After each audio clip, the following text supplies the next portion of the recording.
असं म्हणणं आहे की एक 4-5 दिवसापूर्वी त्याने तिची छेड काढली होती आणि तिने त्या संदर्भात आपल्या घरी आपल्या आईवडिलांना हा प्रकार सांगितला होता.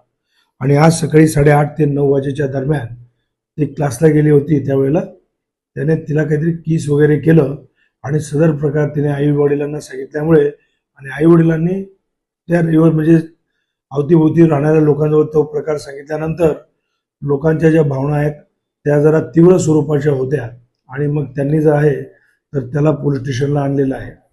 त्याला डोक्याला छोटीशी जखम पण झालेली आहे. लहान पीडित मुलगी जी आहे तर तिच्या तक्रारीवरून विरार पोलीस स्टेशनला गुन्हा दाखल करण्याचं काम चालू आहे. तिचे आईवडील पण तिच्या सोबत आहेत. एक महिला अधिकारी जी आहे तर यासाठी आम्ही खास नियुक्ती केलेली आहे. नागरिकांना या संबंधी मी हेच आवाहन करेन, याचा कुठलाही काही प्रकार घडल्यास